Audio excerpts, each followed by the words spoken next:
Muy bien, más puntual, imposible. Vamos a poder cumplir con el itinerario, si todos se portan bien de esta tarde. Momento de pasar al siguiente panel, que va a ser un diálogo entre el presidente de Fiat Chrysler de Argentina, el señor Cristiano Rattasi, el diputado nacional Luciano Laspina, sobre empresarialidad, así se dice, y economía en clave institucional. Recién lo hablaba Adriano, se habló durante toda la mañana, hay reformas claves que hacer en Argentina. Entre ellas, la reforma tributaria, la reforma laboral que se está empezando a discutir, y esas cosas van a ser discutidas ahora en un diálogo. También va a haber un espacio para preguntas, para que las puedan hacer. En un ratito vamos a poner en pantalla el número para que, transcurrido el diálogo, después puedan enviar preguntas vía WhatsApp y el moderador las va a leer. Así que, si está todo en orden, ya convocamos a los disertantes del próximo panel, Empresarialidad y Economía en clave institucional, el señor Cristiano Rattasi y Luciano Laspina. Modera Garrett Edwards, de Fundación Libertad.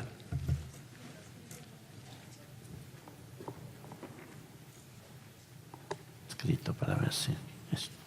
¿Qué? ¿Cómo me siento? Uno solo. ¿Acá? Sí. El otro lado, vos al medio. Buenas tardes.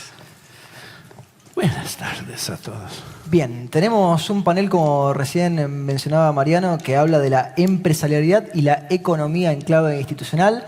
Y tenemos a dos personas que prácticamente no necesitan presentación, pero que además suman en esto porque ambos son economistas, antes de ser el resto de cosas que han sido y que siguen siendo. Estamos hablando obviamente de Cristiano Rattasi, presidente de Fiat Chrysler Argentina, empresario y economista. Y estamos hablando de Luciano Laspina, que lo ha dicho él ya en alguna entrevista, previo a decir que es diputado nacional por Cambiemos y que es político, él también es economista. Así que tenemos un panel que en lo económico me parece que suma mucho y bastante.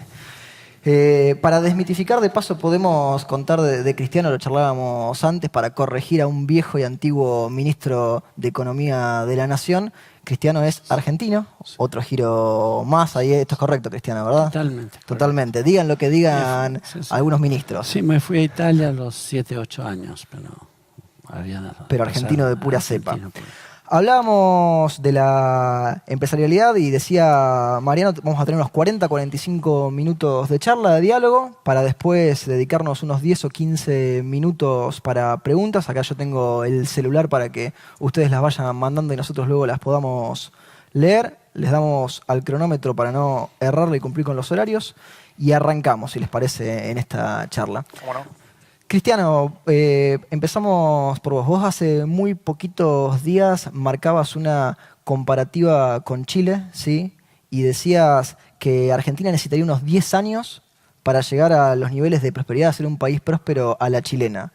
Eso, ¿por qué ves que 10 años es lo que falta para llegar a ese punto? A ver, me parece, yo estaba bastante más optimista y vine acá y lo vi a Carlitos y Miguel Ángel que hablaron esta mañana y de golpe me preocupé un poquito más porque lo que ellos ven lo veo yo también y trato de verlo con un cierto optimismo.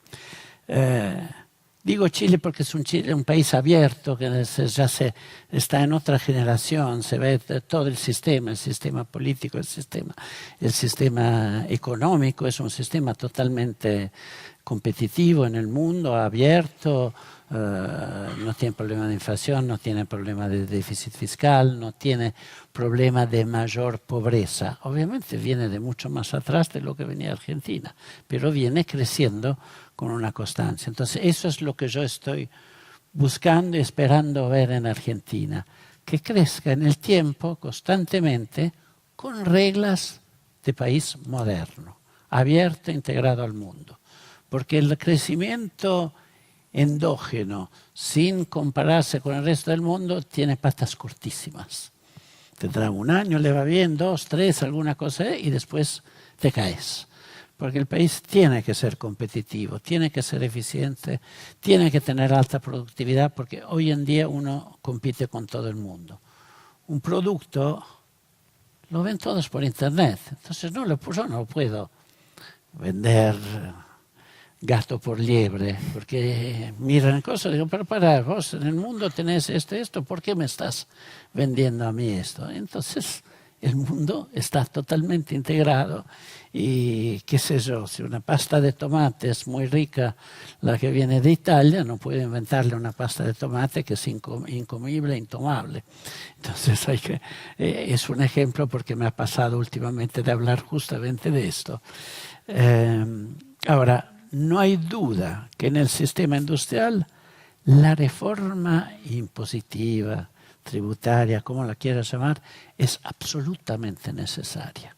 Porque sacaron enseguida, con un coraje enorme el PRO, sacaron las retenciones, que era el peor de los peores de los impuestos. Pero falta todavía ingreso bruto, que no es que hay que eliminarlo como impuesto y cambiarlo con un impuesto que puede ser provincial a la venta final o un IVA provincial. Pero el sistema ingreso bruto en Europa se llamaba, en Italia, ingreso Imposta Generale sull'Entrata, se llamaba IGE. Y en los años 60, que yo era ya adolescente y cosa, escuché toda esta pelea diciendo mercado común europeo, elimina el IGE y entra el IVA, porque el IGE es un desastre. Nosotros, 70, 80 años después, todavía lo tenemos. Bueno, eso tiene que desaparecer. Y obviamente el impuesto al cheque, cuando todos queremos que todo el mundo se bancarice, que se use menos moneda posible, que todo esté totalmente en blanco. Y vos tenés un impuesto al cheque que está diciendo a la gente, che, si podés salirte de eso, salite, porque además es un impuesto irracional. Hay países que para mandar al blanco daban un premio a quien se bancarizaba, a quien tenía una cuenta corriente, y nosotros ponemos un castigo a quien se bancariza. Esos dos impuestos son absurdos y hay que ir, no es que hay que eliminarlo mañana, pero hay que mostrar que el país vaya eliminándolo. Y después entramos en problema de competitividad. Pero ya con la reforma impositiva, sí, ya sacamos enormes ineficiencias, enormes costos. Por ejemplo, en el trabajo. En el caso nuestro, en el caso automotor, hemos hecho un estudio bastante a fondo. Para hacer una comparación, en el bolsillo del obrero mexicano va el 85% de lo que le cuesta a la compañía. Hay 15% de aportes. En el bolsillo del obrero argentino va el 44%. Es decir, hay 56% de aporte. Pero eso, como decía, es la reforma laboral. No, es una reforma impositiva que tiene implicancia en lo laboral. De cómo se carga, obviamente, quién es que no va a recibir ciertos aportes y todo. Pero son impuestos que evidentemente distorsionan el mercado y distorsionan las comparaciones y terminas de decir cómo hacemos. Después es obviamente, después de haber escuchado a ellos, en un país que se está recuperando, saliendo de nuevo y que está abriéndose, por lo tanto no puede haber trabas al comercio absurdas como hemos inventado, como era la traba que teníamos antes, ahora tenemos la de JAI, después las no automáticas. No automáticas están más permitidas, pero lentamente van desapareciendo la licencia no automática. Yo creo que no es un momento que hay que tener un dólar bajo. Por un cierto periodo, mientras reforzamos a Argentina, se tiene que ser menos incentivada la importación y más incentivada la exportación. ¿Y eso qué quiere decir? Términos de intercambio que no favorezcan la importación y que favorezcan más bien la exportación. Después, con la evolución del país, eso no va a contar más, hay que mantener solo un equilibrio macro muy importante, porque la inflación es el impuesto más duro para la gente de menores recursos que haya al mundo.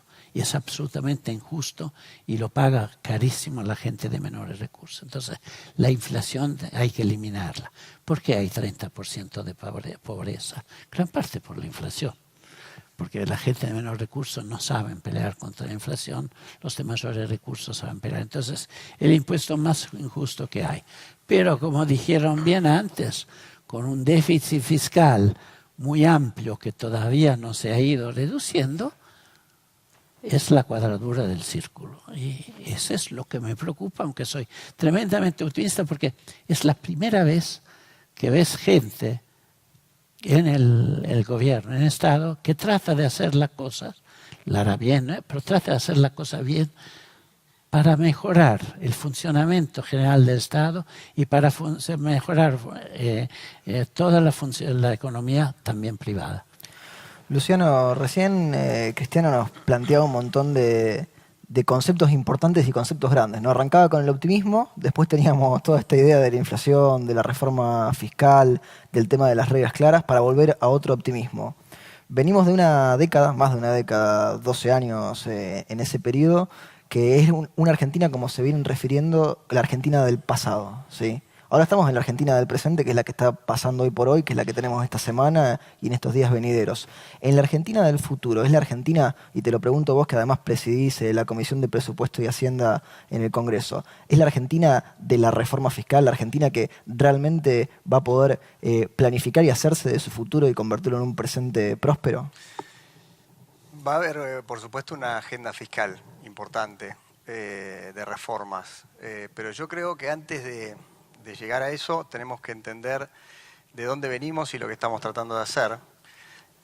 Lo primero en lo político es intentar por primera vez en Argentina salir del populismo sin un quiebre, sin una gran crisis, sin un desbarajuste del sistema político y sobre todo sin un escenario que lleve a la vuelta del populismo, porque este drama justamente de la salida del populismo, que suele ser traumática, y que lleva a crisis sociales y que lleva a descontentos políticos y sociales, suele sembrar la semilla del retorno al populismo. Entonces, el primer gran objetivo que tenemos los argentinos es dejar atrás esa historia nefasta de populismo sin generar un quiebre político, una crisis, una convulsión social, como tantas veces tuvimos.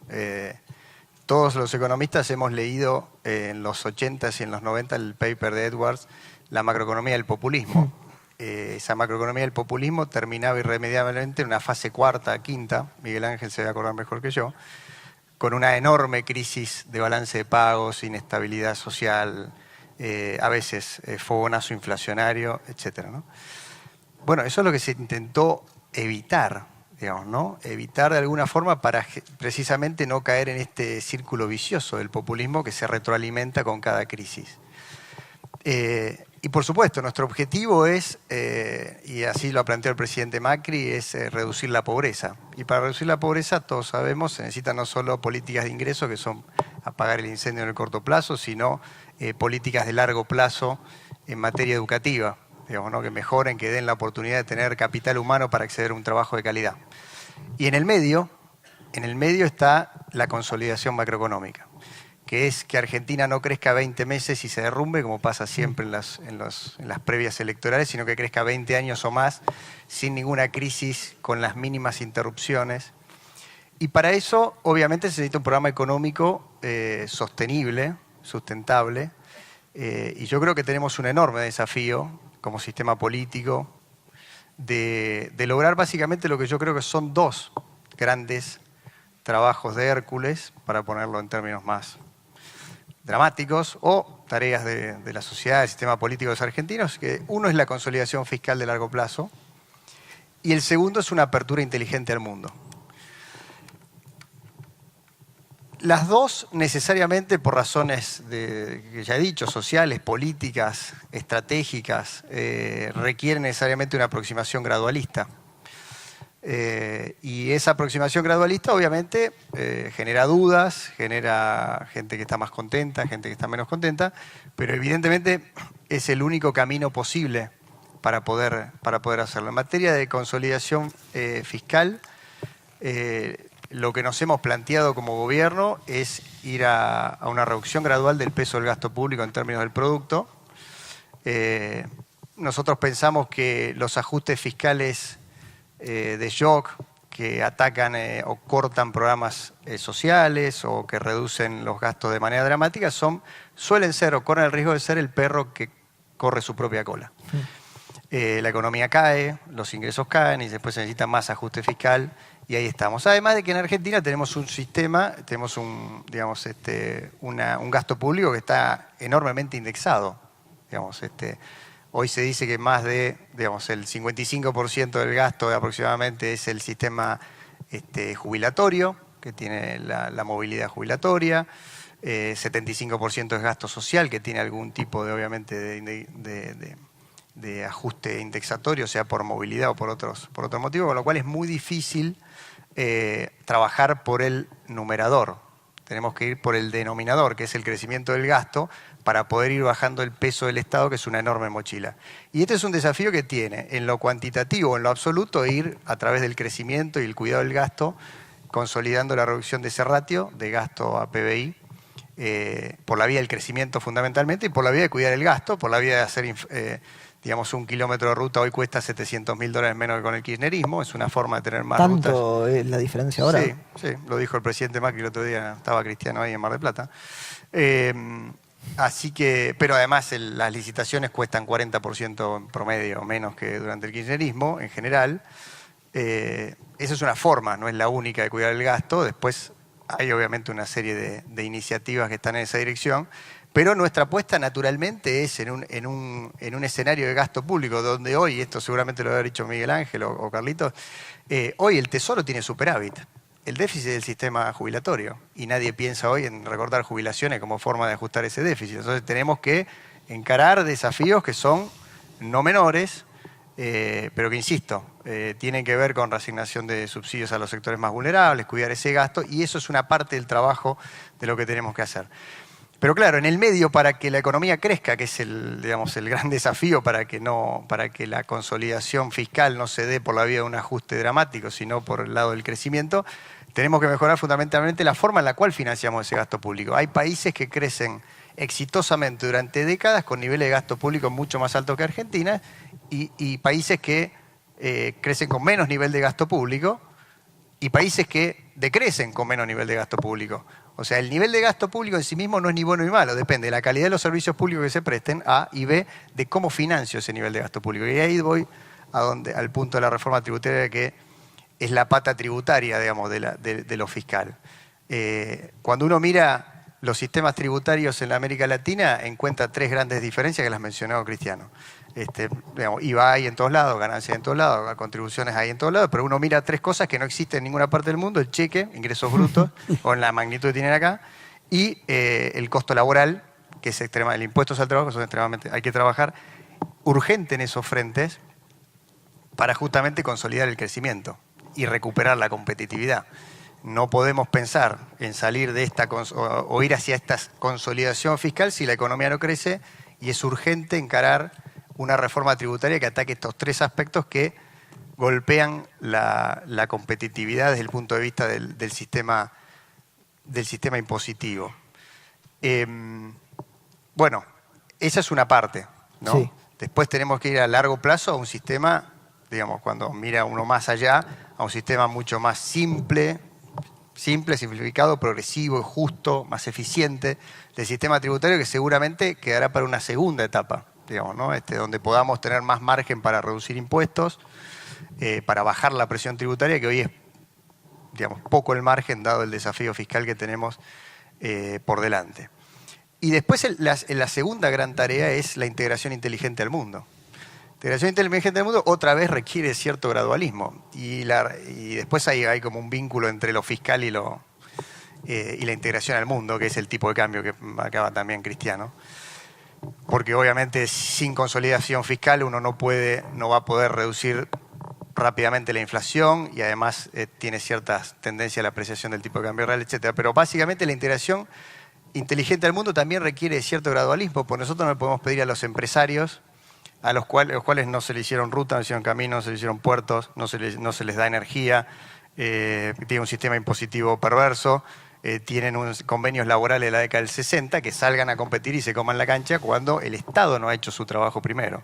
Entonces, necesariamente acá tenemos un camino de reformas. Hay que hacer una pretemporada para llegar al partido internacional, digámosle. Y yo creo que sí, y parte de esa pretemporada, por ejemplo, es terminar la ruta 33, la 34, hacer los puertos, empieza a haber energía, que haya energía renovable, hacer una reforma tributaria, porque si no es muy fácil decir a los empresarios, bueno, salí a la cancha y no le diste ni los botines. Sí, a ver, entonces, Islandia clasificó al Mundial entrenando mucho y con apoyo del Estado. Claro, entonces yo creo que ahí hay una enorme tarea, digamos, y estas son las dos cosas que van a hacer que Argentina pueda crecer 20 años si las hacemos. Insisto, el programa de reformas es gradual, la agenda que tenemos es una agenda que necesariamente requiere del consenso de toda la sociedad. Somos un gobierno en minoría en ambas cámaras y lo vamos a seguir siendo después de estas elecciones, sea cual sea el resultado.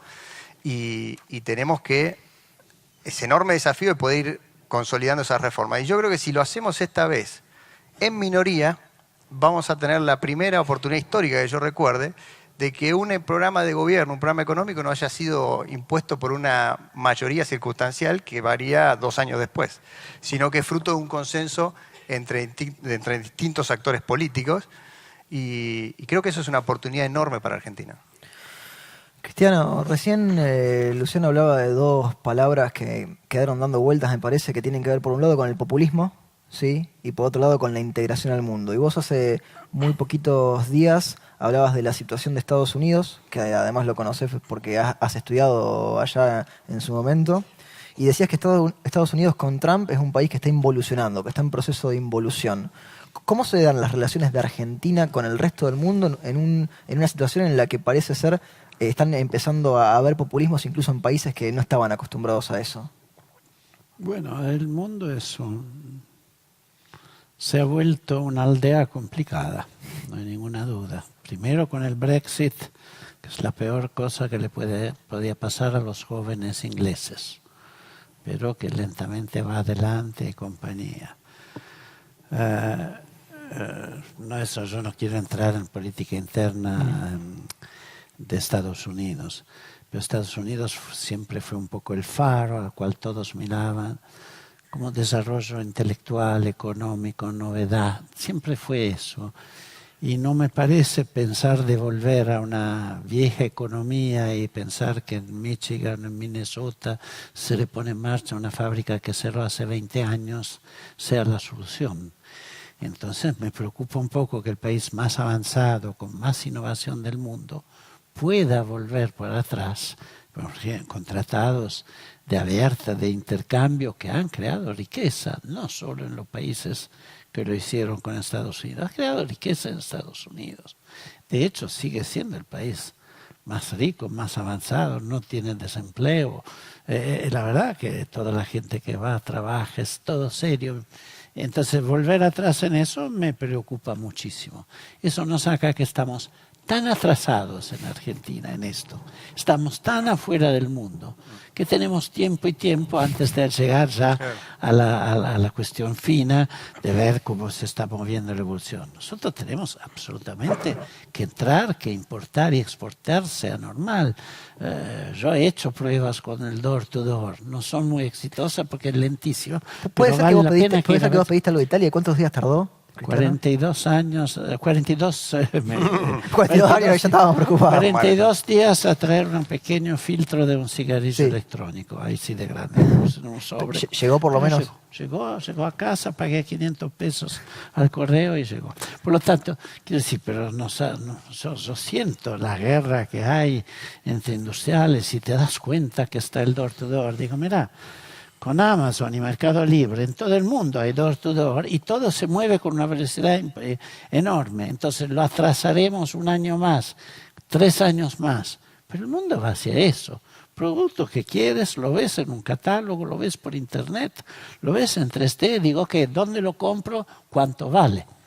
Y eso evidentemente hace que también hay un potencial a quien hace algo de gran calidad, exportable al mundo, que tiene esa capacidad de desde acá venderlo a todo el mundo.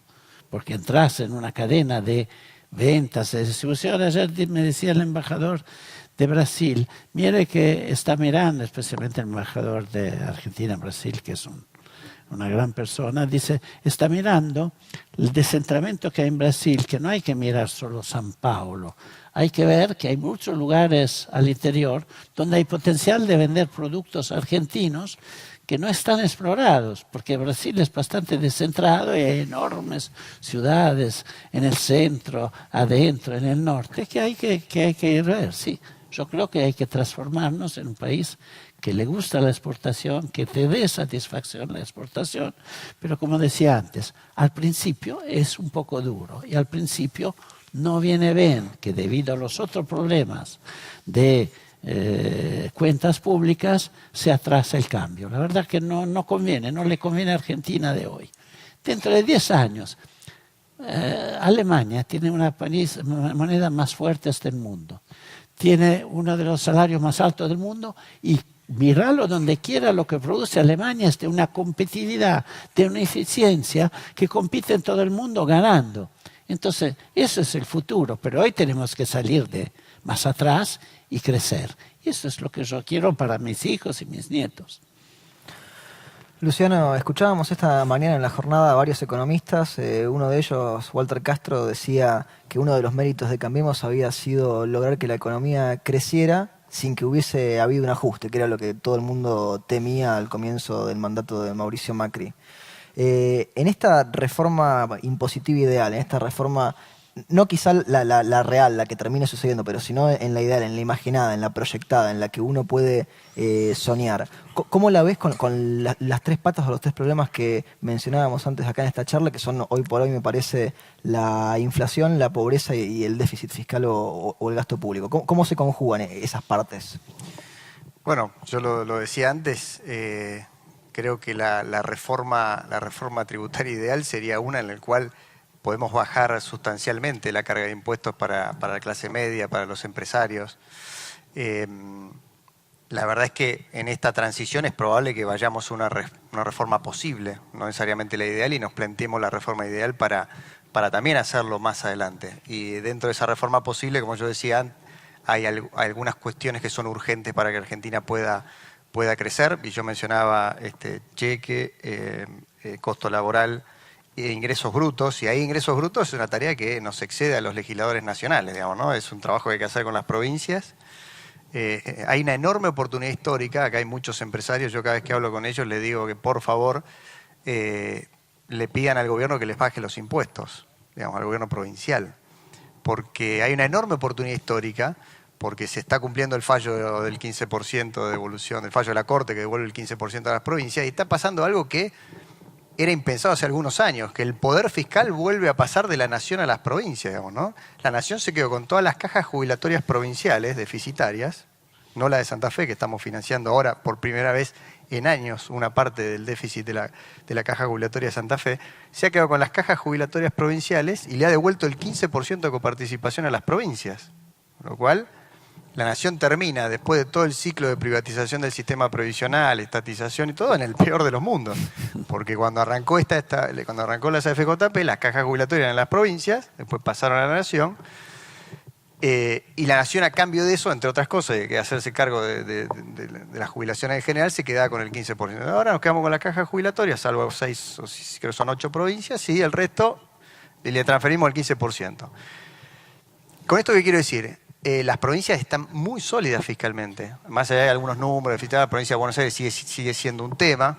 Estamos yendo de a 3 puntos por año. Santa Fe, San Luis y Córdoba son las que recibieron ya todo el 15%, y por eso hoy vemos un gobierno provincial que probablemente tenía el récord, digamos, de menor cantidad de obras en el presupuesto en toda la Argentina, junto con la provincia de Buenos Aires, y que ahora empieza a hacer más obras.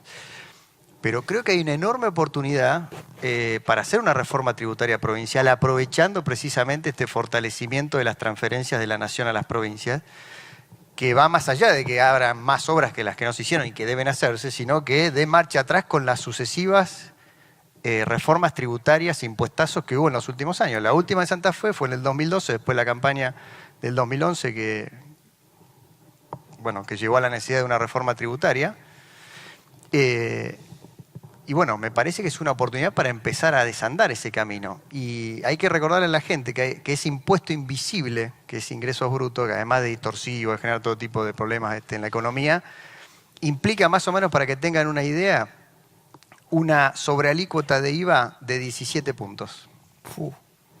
¿Qué quiere decir? Cuando uno paga, ¿por qué cuando uno va a Chile encuentra eso? Además del tipo de cambio, pero además de que las rutas son más eficientes, que los puertos son más baratos, y ya tiene ahí nomás, en Chile creo que son 19, está el IVA de 19, una cosa así, nosotros tenemos 21, pero además de eso tenemos 17 puntos más arriba, 16, 17 puntos más de ingresos brutos ocultos, digamos, ¿no?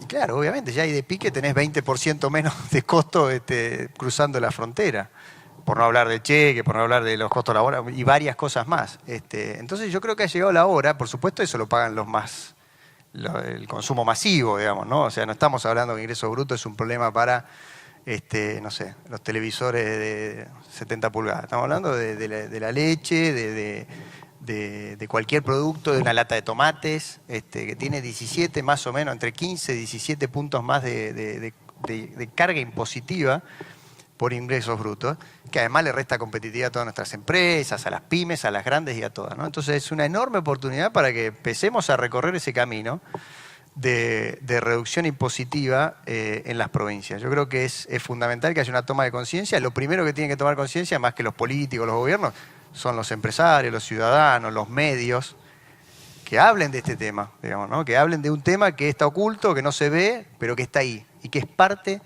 de los grandes problemas que tiene la Argentina en materia de tributaria y que requiere necesariamente es ponernos a trabajar. Cristiano, uno lee en los diarios y escucha en la televisión y en la radio un montón de noticias todos los días que tienen que ver con el sector automotriz, ¿no? Que se venden tantos autos 0 kilómetros o que se venden tantos autos usados. ¿Cómo está realmente el sector automotriz hoy por hoy en la Argentina? Pero creo que es bastante simple y de la otra manera a veces difícil entender una cosa, que nosotros, la producción de Argentina, el 70% va a Brasil. Tiempo bueno, tiempo malo. Si cae Brasil como cayó de casi 4 millones de autos, 2 millones de autos, la industria automotriz argentina sufre en la producción un sufrimiento tremendo. Ahora, parece que en fin ha terminado esto. ¿Qué conlleva esto? Que un mercado interno que es más sólido de lo que todos hubiesen esperado, en eso influye el campo, el nuevo crecimiento del campo, incluye el blanqueo, incluye el crédito, incluye varias cosas, que es muy fuerte el mercado interno porque llegamos a 880.000 autos, que es el segundo histórico, y si sigue así el año que viene hacemos récord histórico de ventas de autos internamente. Está bastante poco atado la producción de autos en Argentina. Ahora, lo bueno es que con la recuperación de Brasil hay enormes probabilidades que el año que viene se exporte mucho más. Este año, y por lo tanto se produzca mucho más. De hecho, nosotros, el mercado va a terminar de producción 480.000 contra 880.000, quiere decir que faltan 400.000 autos. Pero si se recupera Brasil, solo nosotros, la compañía nuestra, tendría que pasar de 6.000 autos de exportación en todo el año 17 a 60.000 en el 18 y seguir creciendo. Eso ya es 10 veces más. Entonces, hay también producto nuevo, hay inversiones nuevas, mucha plata puesta y todo eso. Y el producto tiene que gustar, porque la gente a veces se olvida que no es que nosotros le vendemos a alguien que tiene que comprar lo que nosotros producimos. Tenemos que hacer algo que a la gente le guste mucho. Y más le guste, más lo compra. Ahora, a mí de depender solo de Brasil no me gusta nada. Me encantaría tener la abertura con Europa y poder mandar una cantidad de producto a Europa. Me crearía mucha más estabilidad de la fábrica, que está siempre dependiendo de las subas y bajas latinoamericanas. Si yo tuviera Europa, estaría mucho más estable en la producción y estaría mucho mejor la fábrica. Pero ya si llegamos a 100.000 autos producidos, empieza a ser una linda fábrica. Contra lo poco, este año estuvimos casi siempre en suspensión. El otro es mercado sería México, con cual tenemos bastante abertura. Y ahí entra el problema de competitividad.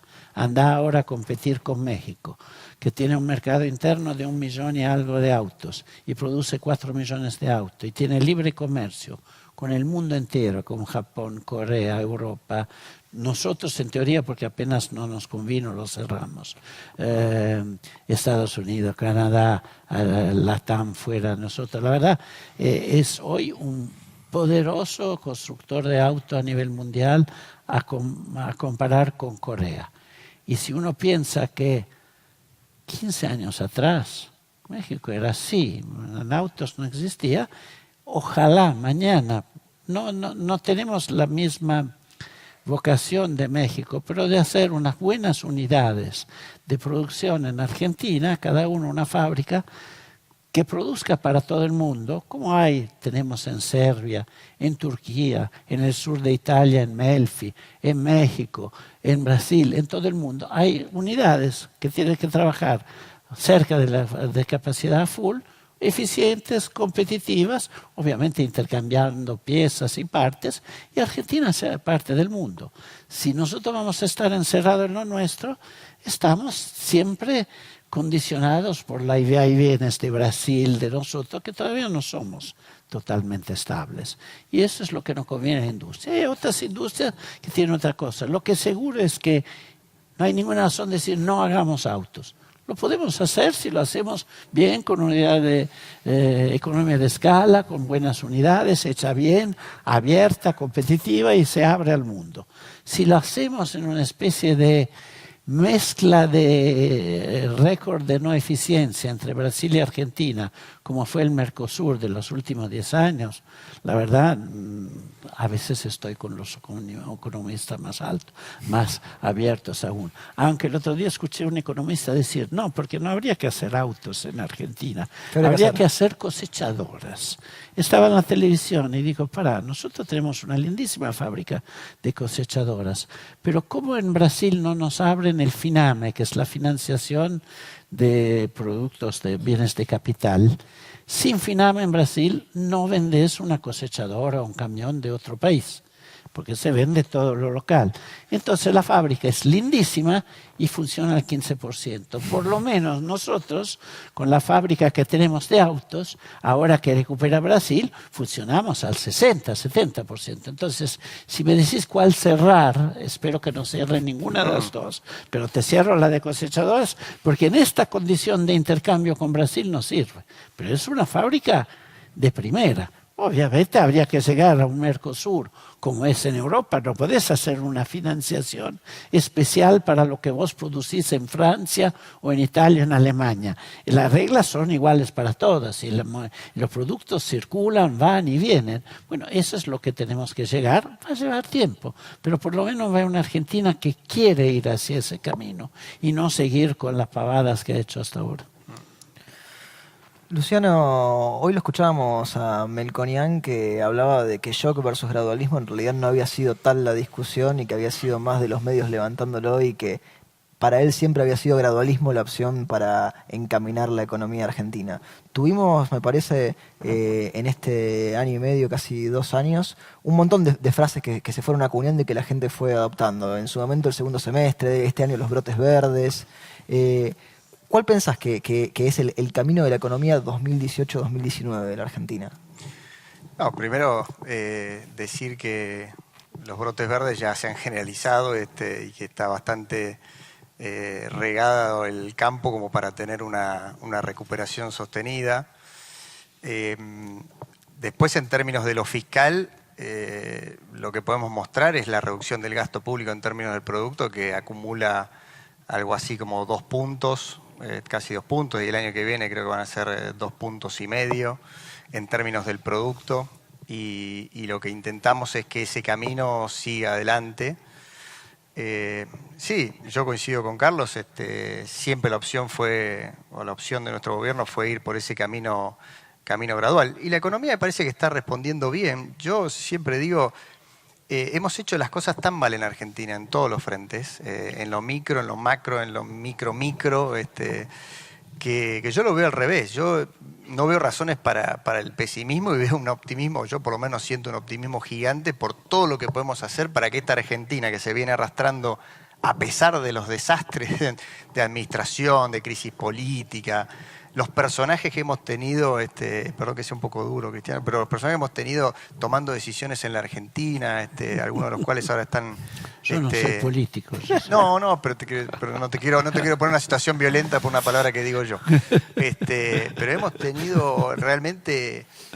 Bueno, recordemos, este es para Miguel Ángel, yo vi una cosa que a mí me sorprendió muchísimo, que fue a una presidenta del Banco Central, sí, Mercedes Marcó del Pont, decir que la emisión monetaria para financiar el déficit fiscal no era inflacionaria. O sea, venimos de ahí, venimos de eso a esta Argentina que está tratando de salir, ir solucionando las cosas, bajando la inflación, por supuesto, con problemas, con con enormes dificultades políticas, sociales, con uno de cada 3 argentinos ahora un poco menos debajo de la línea de pobreza. Entonces, ahora, lo que tenemos por delante como potencial, un país que ha tenido empresarios como Cristiano que han sobrevivido las etapas más ridículas de las políticas Insólitas. económicas de todo tipo, el dólar hiperalto, el dólar hiperbajo, el dólar en el medio. El cepo. El cepo, el no cepo. A ver, yo creo que, digamos, es difícil que nos vaya mal si más o menos vamos encarrilando para el lado correcto, como creo que es la mayoría de las decisiones. Yo veo la gente que toma decisiones en el gobierno y no veo ningún piloto loco de eso, de dónde está el piloto que tuvimos tantos años. Lo veo a Duhovne en Hacienda, lo veo a Dietrich en Transporte, a Triaca en Trabajo, y lo veo al presidente de la Nación, por encima de todo. Y digo, apucha, si el país no puede salir ahora, después de haber sobrevivido a tantas hecatombes, me parece que algo nos estamos perdiendo.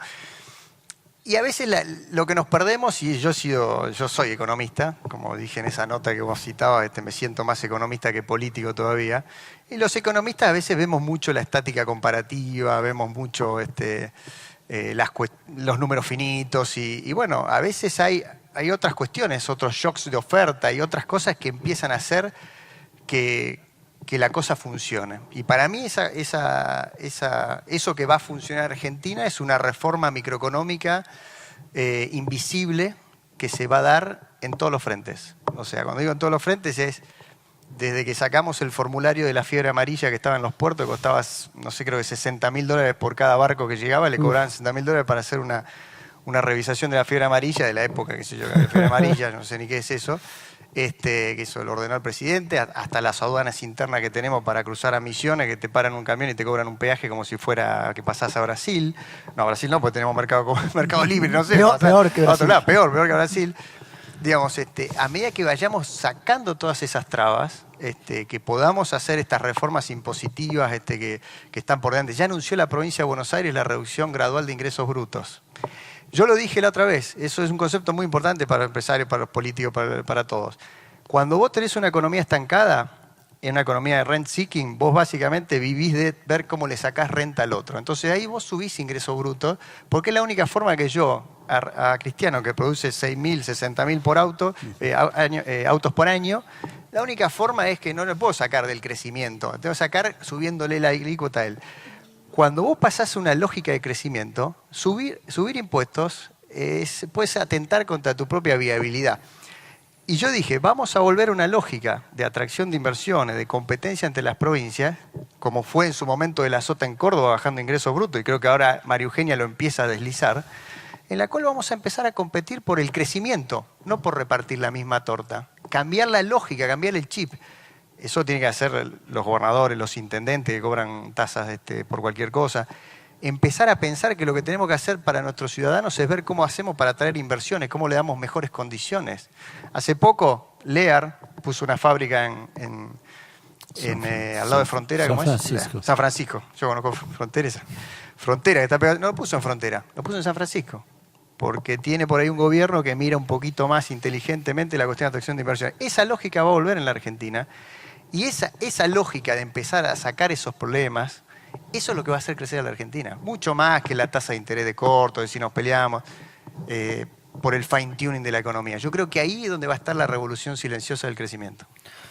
Estamos ya prácticamente en tiempo para arrancar con las preguntas del público. Yo les aviso, estuvo vibrando la mesa que daba miedo, a lo mejor no lo sintieron, pero entraron mensajes y mensajes, ¿sí? Pero Cristiano, yo quería antes una muy cortita, porque lo leía en una nota de hace algunas semanas. ¿Vos tenés Twitter? Porque era respecto a Twitter. ¿Vos tenés un Twitter oficial? Yo tengo un Twitter oficial que no uso. Que no usás, bien. Sí. Y puede ser que había una señora que... Entonces, sí, hubo un Twitter trucho, pero que decía algo que yo había dicho internamente. Entonces no sé de dónde vino, no cómo vino y por qué vino. Prácticamente la frase era, no encontré porque no encontré ni el mail original, pero sé que le dije a alguien que decía, no, llame al 0800. Digo, es un cliente nuestro. O que llámenlo ustedes, ¿qué están esperando que llame al 0800? Y lo había dicho. Y alguien lo tomó y hizo un tuit falso, pero que yo confirmé. Porque había una señora que estaba reclamando por Twitter. Reclamando por Twitter, yo no llego a hablar con el 0800, digo, es una clienta nuestra, llámenla. Entonces, de la oficina lo llamaban. El Ratazzi-Trucho dijo, llámenla a la clienta. Llámenla a la gente mía de la comercial, a la gente mía del servicio al cliente. Y yo lo había dicho eso. Y después salió de otra. Fue un Twitter trucho, pero que yo confirmé. Digo, no lo escribí yo, era totalmente trucho el Twitter, pero confirmo que era lo que pienso, y que eso es lo que hay que hacer. Entonces fue un Twitter bastante divertido. Pero no, yo Twitter no lo uso porque yo no soy político, no tengo que hacer publicidad, no tengo que decir que hago mis actos y todo eso. Pero evidentemente algo lo sigo. A ver, yo soy de una generación diferente. Cuando yo llego y todo pasa por los hashtags y el leading trend, el leading topic, el trending topic y todo, yo soy fierrero, me gusta ver el auto cómo está y no el trending topic de que están hablando de la presentación que estoy haciendo. Soy un poco antiguo, hay todo un mundo moderno que vive de hashtag, trending topic y todo eso. Y el big data, y creo que el big data es muy bueno, pero es importantísimo el big data, pero yo soy de una generación, un lindo auto, que funciona, que me gusta, qué cosa y punto. Y bueno, por eso que se mezclan las generaciones y se mezclan la cultura. Bien, ¿les parece que empecemos con las preguntas del público? Estamos un poco sin red porque no las tenemos chequeadas, así que van saliendo como... Yo estoy acostumbrado. Como van viniendo. Yo ya estoy preparado. A ver. Mi pregunta para el diputado Laspina, dicen acá, es la siguiente. ¿A qué tipo y tamaño de Estado apunta el gobierno nacional? Bueno, yo lo dije al principio. No, es difícil, cuando uno habla de tamaño de Estado, digamos, hay una tentación ideológica de definir, digamos, automáticamente el sesgo de un gobierno en función de eso. Por lo pronto tiene que prestar bien los servicios que debe prestar. Y lo que estamos intentando es que por lo menos no siga siendo una carga. Yo creo que el tamaño del Estado lo va a definir la sociedad en el largo plazo. Lo que nosotros tenemos que hacer como gobierno es que tener una seguridad más eficiente, tener una salud más eficiente, y eso nos va a ir definiendo cuánto tenemos que asignar a cada una de las cosas. No hay una definición ideológica, digamos, ¿no? Hay una definición de prestar los servicios que se necesitan, y después sí, por supuesto, habrá una discusión en la sociedad que se va a ir planteando con los años respecto a qué hacemos, por ejemplo, con los impuestos. Si en algún momento la sociedad plantea que hay que ser más agresivo en la reducción de los impuestos, habrá que plantearse qué gasto cortamos, digamos, ¿no? Nosotros hicimos una reforma institucional muy importante, Miguel Ángel también lo sabe, pues lo siguió muy de cerca el tema desde hace muchos años, y además también en este proceso, que es la creación de la Oficina de Presupuesto del Congreso de la Nación. Ustedes saben que de la época de Baglini, que ocupaba mi cargo en el año 83 con Alfonsín, que se está hablando de una Oficina de Presupuesto del Congreso de la Nación. O casualidad, nunca había salió con este gobierno. Entre otras cosas porque yo la impulsé también, digamos, porque siempre la defendí y porque entiendo que el Congreso tiene que tener una racionalidad fiscal necesariamente.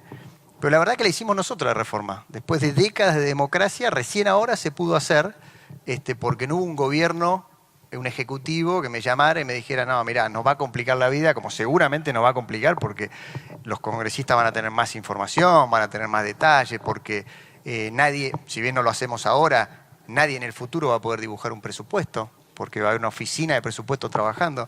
Bueno, es una reforma institucional enorme, que además es uno de los requisitos o prerequisitos de acceso a la OCDE.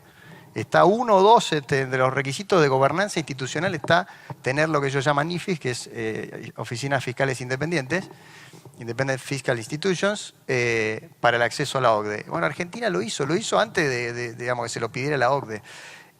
Yo creo que son reformas importantes que van a ir planteando esta discusión. Y esa discusión ahí va a ser mucho más racional, porque va a haber una oficina de presupuesto con un staff independiente, con estabilidad, que cuando alguien diga, como muchas veces escuchamos, bajemos el endeudamiento, subamos el gasto y bajemos los impuestos, toda la vez alguien va a traer, va a hacer la cuenta y decir, bueno, decime cómo querés hacer eso. Y creo que eso va a ser muy importante para dar ese debate, que a veces se hace de manera muy demagógica. Hay mucha gente que quiere más gastos, pero no quiere pagar más impuestos, pero tampoco quiere que haya más deuda.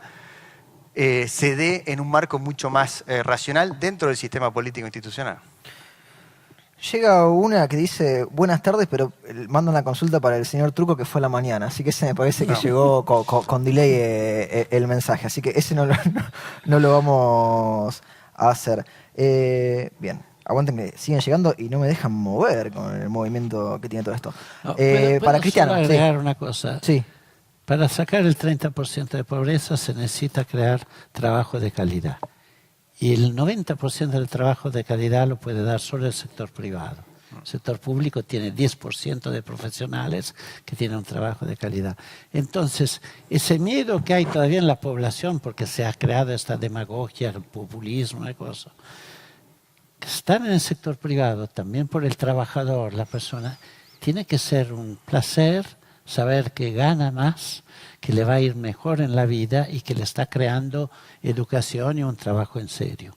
Eso es algo fundamental en el cambio que vamos a ver en los próximos años. Acá le pregunta a usted, Cristiano, para el señor Ratazzi, ¿no? Los leemos cómo están. Sí. Considerando la falta de competitividad para producir en Argentina, ¿no? ¿Alguna vez su casa matriz en Italia pensó en cerrar la planta de Argentina? ¿Por qué no se fueron de Argentina? Pregunta. Qué pregunta, qué malos. Empezamos de vuelta. A ver, creo que tuve algunos momentos de cierre de fábrica, una influencia importante para que no cerrara. Complicado, pero por ahora estamos vivos, vegetos, hemos tenido periodo de planta parada, estamos todos entusiasmados en Córdoba, hemos invertido $500 millones de fierros, en serio, toda la automación, la fábrica está para competir con toda la fábrica del mundo, lo que tenemos es que crear alrededor de eso, que todo sea más competitivo, el sistema Argentina. Solo eso iba a ser una fábrica que queda, por alguna razón. Hay algo, por ejemplo, los obreros nuestros trabajan mejor que en muchos otros lugares del mundo. Son muy, muy productivos, muy dedicados.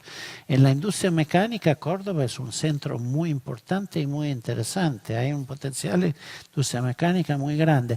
Por lo tanto, a ver, no se sabe qué hay que hacer en Argentina. A mí me inventan siempre, hay que hacer esto, programarlo. No, depende también de decisiones de empresarios que dicen, me siento bien, ¿por qué las válvulas de vaso de Rafaela se venden a Ferrari, Maserati, Mercedes, Peugeot? ¿Por qué algún otro producto se hace? Se puede hacer porque algún empresario decidió de hacer ese producto y lo hace bien para todo el mundo. Los reels de pesca se hacen en San Martín de los Andes y se venden en New York. Entonces hay un potencial de eso. Lo que hay es no pensar que hay que hacer todo y de todo y que está establecido por una planificación hay que hacer. De golpe, si este auto es muy exitoso, wow, vamos a tener mejor. Si no es exitoso, es culpa nuestra y de todo eso. Acá tenemos alguien que dice, 2 preguntas en una a los 2 oradores. Por favor, pregunten esto y pusieron varias manitos así como solicitando. Sí, el emoji. ¿Cómo ve Luciano Laspina la devolución de la deuda por coparticipación a las provincias, en particular a la provincia de Santa Fe, para Luciano? Y para Cristiano, ¿qué opina de la tecnología automotriz argentina en comparación con la mundial? Así que ahí tenemos 2 preguntas, una para cada uno, ya que estábamos. Esa está contestada. Es lo último que hay de modernidad. Hay 255 robots hasta ir en la chapistería. Es impresionante. Por lo tanto, tecnología es esta. El auto se proyecta a nivel mundial entre Italia, Estados Unidos, Brasil, un poco acá. Entonces, es lo último que hay en la tecnología. Lo que hay, tenés que fabricarla con eficiencia, competitividad, productividad, a lo mejor. Pero hoy es tan automatizada que la calidad está absolutamente garantizada. Lo que sí no podés tener esto que hablamos, se exporta 21% de impuesto cuando se exporta un auto. El mundo que exporta, importa, tiene 0 de impuestos al intercambio. Luciano, ahí te preguntaban por el tema de la devolución. Sí. Bueno, es un tema que se ha movido mucho en la campaña electoral. Nuestra posición es, primero, nosotros estamos cumpliendo con el fallo de la Corte desde el primer día, devolviéndole a Santa Fe lo que antes se le traía de manera ilegal, y por supuesto nos quedó la deuda del kirchnerismo, que fueron todos esos años en los cuales no se le dio la plata que correspondía a Santa Fe. Es una enorme cantidad de dinero, y hay que ponerse de acuerdo en la tasa de actualización, en la forma de devolución. Lo que nosotros decimos es que esa plata no es de un gobierno, no es de un gobernador, es de los santafesinos, y que lo que necesitan los santafesinos es que con esa plata se hagan obras. Se hagan las obras que hace décadas se esperan en Santa Fe y nunca se hicieron. Y lo que estamos proponiendo de alguna forma es sentarnos a discutir un programa de cofinanciación de obras estructurales que nunca se han hecho en Santa Fe, que serían muy difíciles de hacer si el Gobierno Nacional, además de hacer la obra, que seguramente, por ejemplo, el famoso puente Santa Fe-Santo Tomé, que tanto se reclama, yo siempre lo cito como ejemplo, que es una obra en cabeza del Gobierno Nacional, pero que por ese puente va a pasar el gobernador, la Casa Gris está ahí cerquita, son todos santafesinos que van y vienen de Santo Tomé, no va a pasar. Y la verdad es que se necesita la obra. Entonces, bueno, un esquema de cofinanciación, ponernos de acuerdo sin avasallar obviamente a la provincia, de cómo ir devolviendo en el tiempo a través de obras. Ese es un poco el esquema que estamos planteando. Se ha politizado un poco en la campaña esta cuestión, a mi juicio excesivamente, pero creo que después de las elecciones va a haber un marco como para, me parece a mí, sentarse a dialogar y poder honrar esa deuda que tiene la Nación con Santa Fe, que no es una deuda generada por este gobierno y que, como dijimos antes, son tantas las restricciones fiscales que a veces se operan que es muy difícil hacer todo al mismo tiempo. Así que soy optimista de que va a haber un acuerdo y ojalá ese acuerdo sirva para hacer obras que durante años no se han hecho.